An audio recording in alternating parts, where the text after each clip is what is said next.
Thank you Shivareddy. ఇక Baahubali movie black ticket ఇష్యూపై మరిన్ని అప్డేట్స్ సంగప్ప అందిస్తారు. సంగప్ప చెప్పండి, టికెట్ల రేటు పెంపుపై అసలు పర్మిషన్ ఉందా? దీనిపై ప్రభుత్వానికి అజమాయిషీ ఉండదా?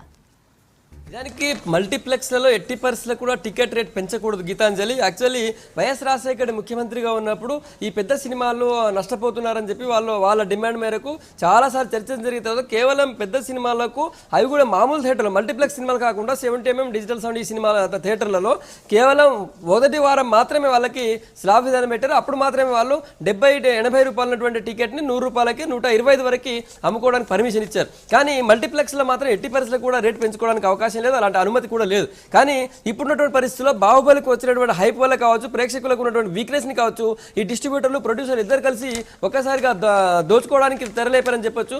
వీళ్ళకు ఉన్నటువంటి క్యూరియాసిటీని క్యాష్ చేసుకోవడం కోసం ఏకంగా డైరెక్ట్గా ఈ డిస్ట్రిబ్యూటర్లే బ్లాక్ టికెట్లని ప్రోత్సహించేటువంటి విధానం తీసుకొచ్చిన పరిస్థితి కనిపిస్తుంది. నిజానికి ఇప్పటివరకు ఆన్లైన్లో ఎక్కడ కూడా టికెట్లు అమ్మొద్దని చెప్పారు. నిన్న ప్రెస్ మీట్ పెట్టి మొత్తం ప్రధానంగా ఉన్నటువంటి ఆ నలుగురు బడా ప్రొడ్యూసర్లు అందరూ కూడా ఒకే వేదిక మీదకి వచ్చి పైరసీని ఎంకరేజ్ చేయొద్దు, పైరసీ చేసినట్టయితే వెంటనే ఎలాంటి చర్య తీసుకోవడానికి కూడా వెనకాడమని చెప్పారు. చాలా మంచి నిర్ణయం చెప్పారు. నిజానికి కూడా పైరసీ వల్ల ప్రొడ్యూసర్లు అందరూ తీవ్రంగా నష్టపోతారు. కానీ అట్ ద సేమ్ టైం వాళ్ళు ఇంకొక విషయం కూడా చెప్పారు, ఆన్లైన్లో కానీ అడ్వాన్స్లో కానీ టికెట్లు ఇవ్వకూడదు. ఏ థియేటర్ వాళ్ళైనా ఇలాంటి ప్రయత్నం చేస్తే వాళ్ళ థియేటర్లని 1 year వరకు బ్యాన్ చేస్తామని కూడా చెప్పారు. కానీ అలాంటి మాట్లాడేటువంటి ఆ ప్రొడ్యూసర్లు ఆ డిస్ట్రిబ్యూటర్లే ఏకంగా వాళ్ళే స్వయంగా ఆన్లైన్లో ఇండైరెక్ట్గా బ్లాక్ టికెట్లను అమ్ముతున్నటువంటి పరిస్థితి చూస్తున్నాయి. ఇప్పుడు డైరెక్ట్గా వాళ్ళు ఏది మల్టీప్లెక్స్లో 700, 1000 నిన్న రాత్రి వరకు అయితే 1500 అని చెప్తున్నారు. నిజానికి బుక్ మై షోలో ఇప్పటివరకు జస్ట్ మొన్న అర్ధరాత్రి కేవలం 15 నిమిషాలు మాత్రమే ఆన్లైన్ బుకింగ్ ఓపెన్ చేశారు. 15 నిమిషాల తర్వాత వెంటనే క్లోజ్ చేశారు. కానీ బయట మాత్రం ఒక్కొక్కటి 1000 రూపాయలు, 700, 600 నుంచి మొదలుకుంటే 1000 రూపాయల వరకు. అధికారికంగా 700, 600 పైన అమ్ముతున్నారు, 1000 రూపాయలు అమ్ముతున్నారు. అనధికారికంగా ఒక్కొక్క టికెట్ 2000, 3000 కూడా పలుకుతున్న పరిస్థితి ఉంది.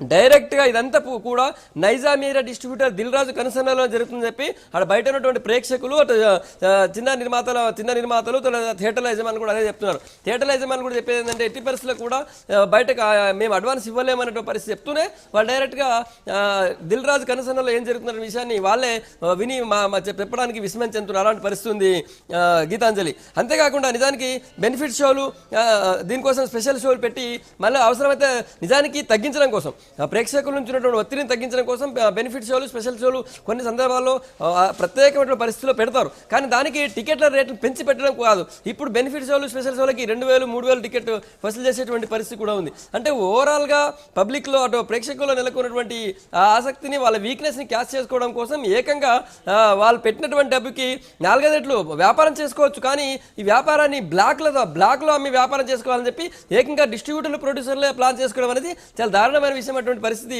అటు ప్రేక్షకుల నుంచి, జనం నుంచి ఒక్కసారిగా వెల్లువెత్తున్నటువంటి నిరసన అది. నిజానికి పైరసీ గురించి నిన్న మాట్లాడినటువంటి బడా ప్రొడ్యూసర్లు ఎవరు కూడా గతంలో చిన్న సినిమాలు తీసేటువంటి చిన్న ప్రొడ్యూసర్ల విషయంలో కావచ్చు, లేకపోతే తెలంగాణ నిర్మాతలు పడుతున్న ఇబ్బందుల విషయం కాబట్టి ఏ రోజు కూడా మాట్లాడలేదు. కానీ ఏకంగా ఈ పెద్ద సినిమా కావచ్చు, లేకపోతే ఆ నలుగురికి సంబంధించినటువంటి సినిమా కాబట్టి వాళ్ళు అందరూ కూడా ఒక్కసారి స్క్రీన్ మీదకి వచ్చి ఎట్టి పరిస్థితులు కూడా పైరసీని ప్రోత్సహించాం, ఆన్లైన్ బుకింగ్ని ప్రోత్సహించాం, అడ్వాన్స్ బుకింగ్ ప్రోత్సహించామని చెప్పారు. కానీ బయట జరుగుతూ తంతు చూస్తున్నాం మనం ఉదయం నుంచి.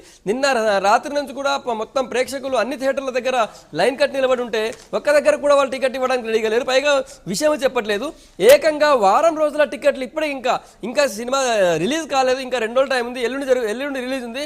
ఇప్పటికే వారం రోజుల టికెట్ అంటే నెక్స్ట్ వీక్ రిలీజ్ నుంచి 1 week వరకు మొత్తం టికెట్లని బ్లాక్ చేశారు. మరి ఏం చేశారు ఆ టికెట్లు అంటే ఖచ్చితంగా వాళ్ళందరూ కూడా ఇష్టం వచ్చిన రేట్కి ఆ టికెట్లను కూడా అమ్ముకుంటున్నారన్న పరిస్థితి గీతాంజలి.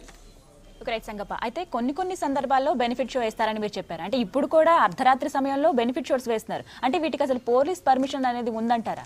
ఖచ్చితంగా దానికోసం పోలీస్ శాఖ నుంచి పర్మిషన్ తీసుకోవాలి, అటు ప్రభుత్వం నుంచి పర్మిషన్ తీసుకోవాలి. పైగా టికెట్ రేట్ పెంచినప్పుడు అది కూడా నేను స్లాబ్ విధానంలో చెప్పాను. స్లాబ్ సిస్టమ్ ప్రకారం టికెట్ రేట్ పెంచినప్పుడు ఎంత పెంచుతున్నారో దానికి సంబంధించి ఆయా కార్పొరేషన్కి, జిహెచ్ఎంసీకి, హైదరాబాద్లో అయితే జిహెచ్ఎంసీకి దానికి సంబంధించిన ట్యాక్స్ అదనంగా పే చేయాల్సి ఉంటుంది. ఇక్కడ ఎలాంటి ట్యాక్సులు పే చేయట్లేదు, జిహెచ్ఎంసీకి ఎలాంటి పర్మిషన్ తీసుకోలేదు, జిహెచ్ఎంసీకి మేము రేట్ పెంచుతున్న వాళ్ళకు కూడా ఇన్ఫర్మేషన్ కూడా ఇవ్వలేదు. ఏకంగా వీళ్ళకి టికెట్ రేట్ పెంచుకున్నారు. రూపాయలు మించి ఎట్టి పరిస్థితుల్లో కూడా మల్టీప్లెక్స్లో దాన్ని టికెట్ వసూలు చేయకూడదు. కానీ ఇప్పుడు 150 నుంచి డైరెక్ట్గా వాళ్ళు అధికారికంగా 700 వసూలు చేశారు. పైగా రాత్రిపూట వేసే స్పెషల్ షోని బెనిఫిట్ షోలకు ప్లాన్ చేశారు, కానీ దానికి సంబంధించి కూడా ఎలాంటి అనుమతి తీసుకోలేదు. ఇలా మనం చూస్తున్నాం అన్ని మల్టీప్లెక్స్ల దగ్గర కూడా భారీ స్థాయిలో ఒకసారి ప్రేక్షకులు నిలబడితే ఎక్కడ కూడా పోలీసులు కూడా లేరు, ఎక్కడ వాళ్ళకి ఆ టికెట్ ఇస్తారో ఇవ్వరో కూడా తెలియని పరిస్థితి. సో ఈ విధంగా ఒక్కసారిగా పబ్లిక్ వీక్నెస్తో ప్రొడ్యూసర్ ఆడుకుంటున్నారు, ప్రభుత్వంతో కూడా ఆడుకుంటున్నారు, ప్రభుత్వాన్ని నిర్లక్ష్యం చేస్తున్నారు, జిహెచ్ఎంసీని పట్టించుకోవట్లేదు. జిహెచ్ఎంసీని పట్టించుకోకపోయినా, ప్రభుత్వాన్ని పట్టించుకోకపోయినా, పోలీస్ శాఖ నుంచి పర్మిషన్ తీసుకోకపోయినా కూడా ఈ ప్రభుత్వ రంగాలు కూడా ఆయా రంగాలు కూడా పెద్దగా స్పందించే పరిస్థితి ఉంది.